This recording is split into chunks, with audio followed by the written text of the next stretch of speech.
Encounter is brought to you by the Broome County Council of Churches, where we connect compassion with needs as we inspire growth with dignity. You'll find us in special places throughout the community.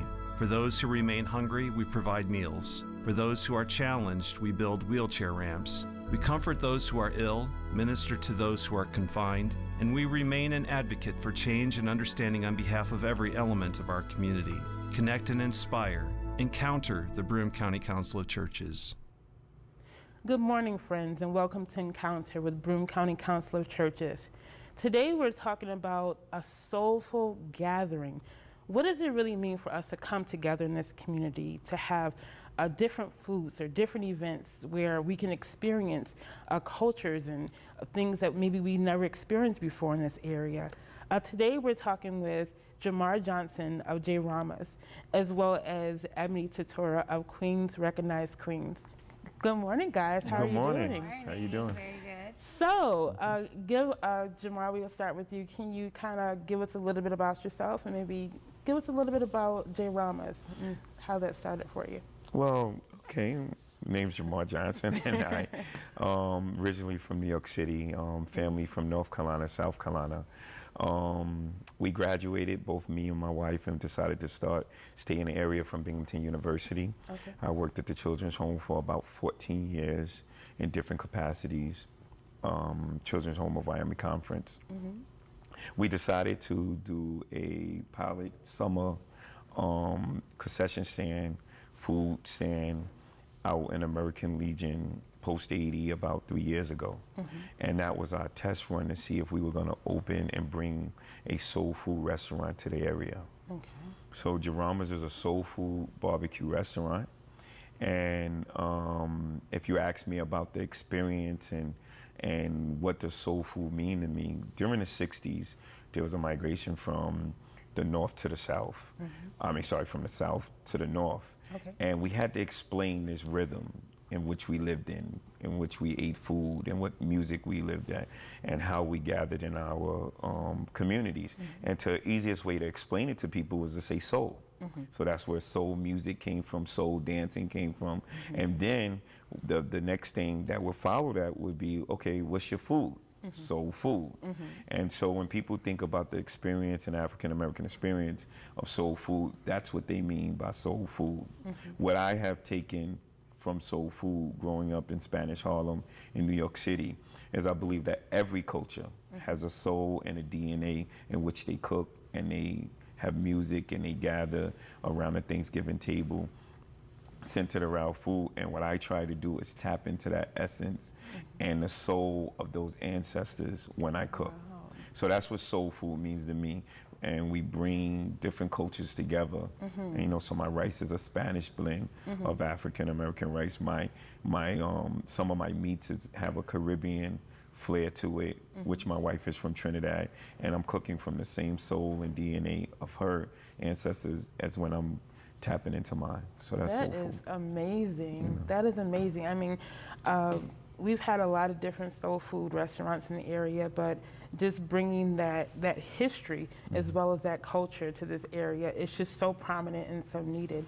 And so we're going to talk about Ebony of Queens Recognized Queens, and she really brings the element of bringing those cultural events together. Can you give us a little bit about you and a little bit more about what you do in this area? Yeah, so my name is Ebony Tutora. I'm the founder of Queens Recognized Queens. I created it as an empowerment brand to encourage women to harness the queen within, and not only just women, but just being an inspirational individual who has encountered traumatic events such as rape and domestic violence, and bringing a light to that, as well as looking at the need in the area for soulful, going back to what you're saying, right? Soulful things and soulful experiences outside the norms of just going out to drink. That's something that happens all the time. You always have, when I first moved back, it was, hey, do you want to go out and drink? That's not really my thing. And other than that, I like to have deep conversations, and they don't always happen authentically. So it was creating an authentic movement that gave that soulful, definitely cultural experience for anybody just looking to have a in-depth, deep, I'm going to keep using that word, soulful experience. Right, exactly. and just combining and connecting the food as well as the events. Jamar, you've gotten into some things regarding events as well as food. How do you believe your food combined with events really brings people together? Well, family that eats together stays together. But I believe that in this country, food was always a place in which we brought ideas, we brought our energy, we brought our time, and we shared it at that time, whether it was dinner time, breakfast time, lunchtime. And that was always important for the makeup of the family. I would say a family that prays together stays together, but families that don't eat and communities that don't eat together and over food, share ideas and just how your day went, we struggle. And I think that's why families are struggling. So I'm hoping that food brings people together and reminds you of Thanksgiving, you know, just on many different events. So. Just speaking about just events and coming together, just dealing with our youth has basically defragmented when it comes to that tradition of sitting down at the table. They rather be on their iPods, they rather be on YouTube, or they rather be disconnected from that. Ebony, why is that important to even bring those together? Why is it important to bring our youth together when it comes to even getting away from that and really coming back to events or coming together on things that will help them to know that that's important as well? I mean, I like what he said, and you definitely were discussing the seat at the table, right? And the seat at the table is creating a platform to where we can share ideas and find growth within one another, and especially for youth. I do work at the Binghamton High School on a volunteer basis, and I recently just launched a teen program where we're discussing different things that they think about, and we're communing. And I want them to understand that that element is how you grow and how you learn, is by talking to people, not texting, not calling, not Facebooking, not Twittering.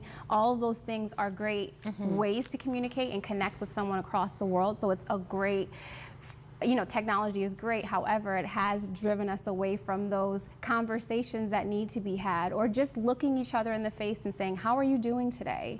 Because you never know how someone is really doing or what they're encountering. And sometimes we need that. And sometimes we've lost that element. So it's amazing to be able to create that platform and create that movement of saying, we're going to have these conversations, and we're going to love ourselves, and we're going to love each other, and we're going to build together. Now, any of you can answer this. What is the thing that you believe this community is missing as it relates to soulful food, or even connecting with food, or connecting with things that may be different outside of the culture of this area? How do you believe people can really connect with food or connect with events in regard to expanding their horizons? What can they do to kind of really understand that this is maybe something that you need, that maybe this is missing in your life, where you can connect with someone who you wouldn't normally connect with? Any one of you can answer that.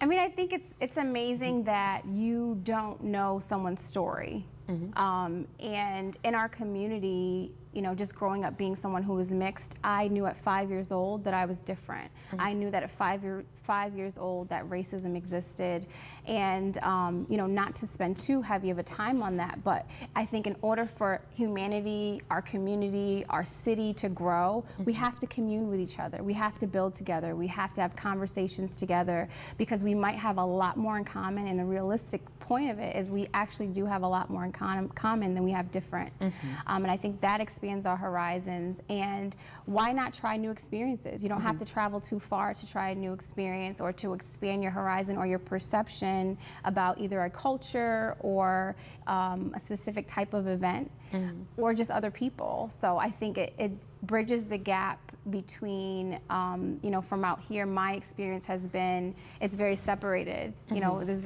a lot of separated cultures, so it's bringing cultures together, to change our perspective so we can grow together. I mean, I don't know any other way to put that. I think that's a fabulous thing, and I think that's how you build your cities up, your towns and your communities. Absolutely. And I think that just like a church gathering or a sporting event or any type of gathering brings people together, gives them that common reason for coming together.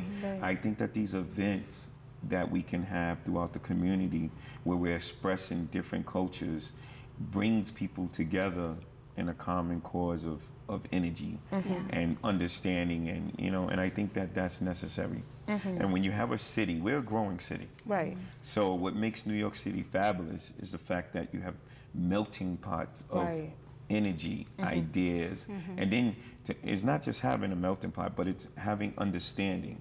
It doesn't blend together if people don't want to understand why food tastes spicy and why this can, or why this person speaks with, speaks this language and where they're from, and just different things about people culture. And I think that when you have that understanding and you create that space, that's where your city begins to grow in a fabulous way. So. Yeah. That is so amazing, guys. I mean, like, our city is expanding. There's so many things that we're experiencing now that maybe they haven't experienced back in the 80s or the 70s or the 60s. It's coming to a real new frontier for this area, and we have the opportunity to really come together on some issues, on some resources, on some events that probably we never have experienced on any level at any period of time in our country. And so I just believe that now is a time for us to really understand that don't be afraid. Come out, enjoy yourself, get to know people, because people are people. Black, white, yellow, green. At the end of the day, we still have a common thread with each other, coming together only in sights, that common thread that we do have. And it's just like, well, now I know more than I knew 2 minutes ago, even coming into this gathering. We are with Ebony Tutora as well as Jamar Johnson, just speaking about soulful gatherings today, and just enjoying conversation with you guys. I'll get right into Jamar, just about some experiences. I know you have a lot of different people come through your restaurant. Can you give us an example of just maybe some feedback or an experience that stands out in your mind that people said, wow, like, erasing all culture lines, border lines, just really getting down to food and having that experience and really saying, this changed my life, or I have to experience it, or I have to share this. Can you share an experience with us that really sticks out in your mind? I think that the best thing that we do at our restaurant is we take the hospitality with the conversation, no matter what the subject may be, with the food and then the music, and we merge and create that experience.